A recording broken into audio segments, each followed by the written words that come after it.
In this video, I'm going to show you how to create your knitted wire sample for your first project in 3D design. You're going to start working from the end of your spool of wire. Just unspool a length and then make a really simple loop in the end.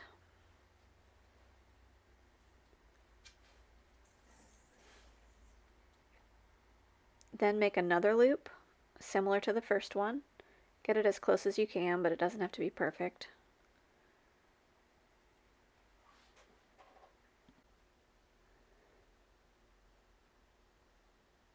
Make a third loop.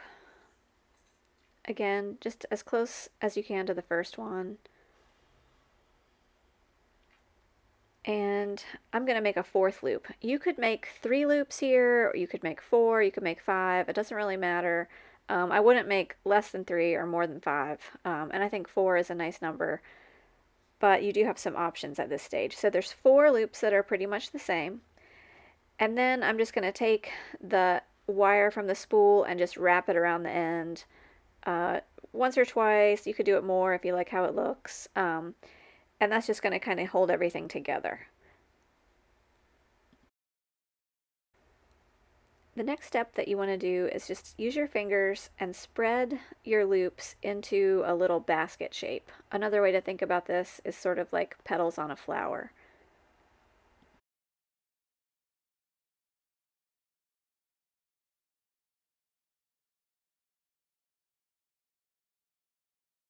The next step is to unspool 5 or 6 feet from that wire and go ahead and cut the end off so that you have 5 or 6 feet of wire left on that little basket that you made. I usually do this by just spreading out the wire and using the length of my arm, like my arm span, to guess that it's probably about 5 feet, and then I just cut my wire at that point. You can see I have a long 5-foot piece or so piece of wire extending from that basket. Now we're going to get started with the actual knitting process. So you want to take the end of that wire that you just cut, and you're going to put the end through one of your loops and then out the loop immediately next to it. So you just slide it right in there and then go ahead and pull through that 5 feet of wire. That's going to take you a minute here when you have a long bit of wire. So I'm just going to pull that through, and I don't want to pull it all the way through because then I would end up with nothing. When I get close to the end, I'm going to insert a dowel, and your dowel can be kind of anything you want.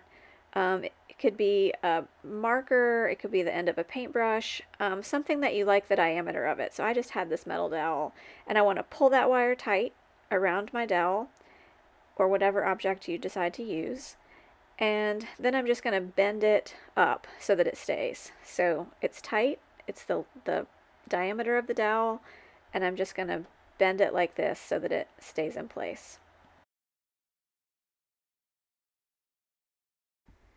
Now I'm just going to repeat that process over and over again. So I'm going to get the end of my wire again, and I'm going to go through the loop that I just came out of and go out the loop right next to it. So there's the loop I just came out of, and I'm going to go out the one next to it. I usually stay on top of the wire that you can sort of see was left there before. It doesn't really matter as long as you're consistent.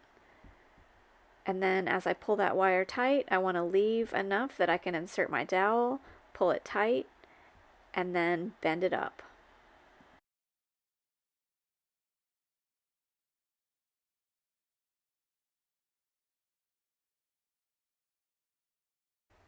I'm going to speed this up and just keep going. So I'm just doing that same process over and over to start to create more length in this knitting.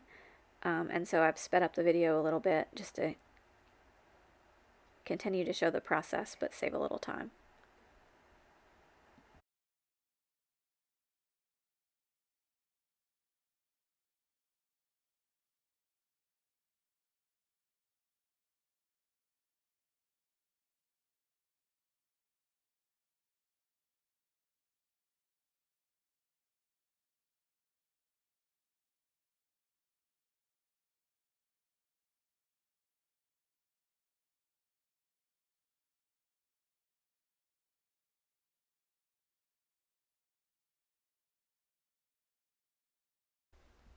Now I want to talk about adding a loop. So you can start to create a wider knitting by adding loops every so often.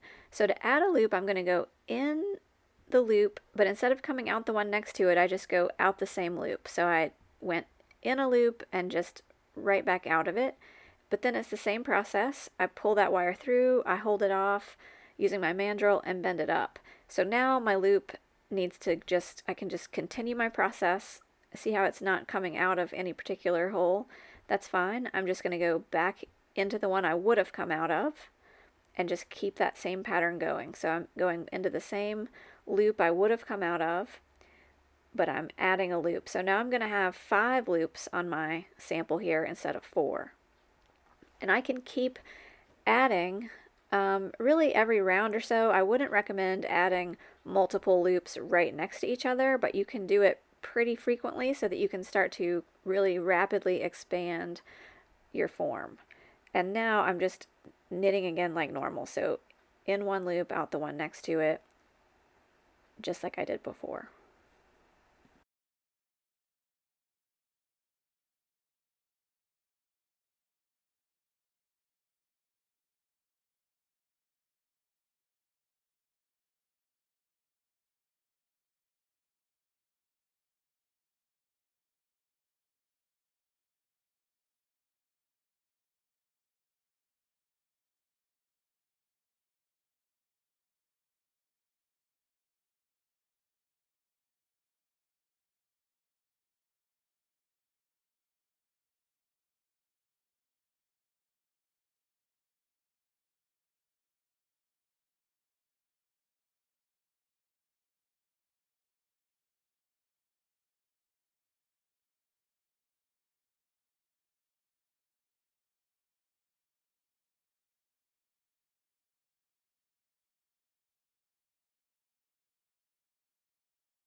As you work, you can use your fingers to make the form look a little bit neater.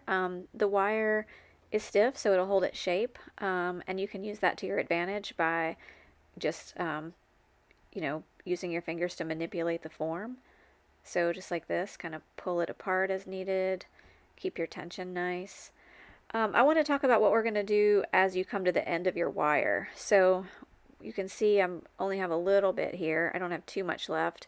I'm going to keep going for a few more stitches.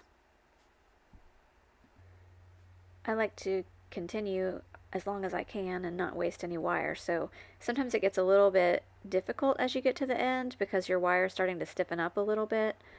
I don't use pliers here, but I could be. So if it starts to be a little bit too difficult to pull with your fingers, you can definitely get your pliers at this point. And right here where I'm pulling with my hand and it was difficult, you can use your pliers at that stage. It'll help you.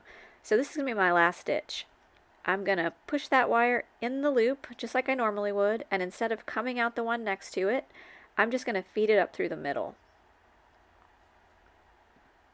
I still want to use my dowel to keep my loop uniform, but I just fed it up through the middle, so I have wire on the inside. And now I'm going to take a fresh piece of wire about 5 or 6 feet in length, and I'm just going to twist it to that existing piece. I'm using my fingers here, but again, you can use your pliers. It'll make it a lot easier if you twist that with a tool instead of just using your fingers. Oh, there, I'm grabbing my pliers.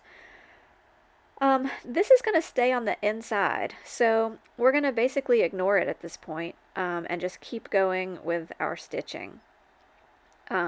We can address those later if they are making a difference in your design, but they're going to stay in the inside, so it's not going to affect the technique. Now we just continue just like we had before.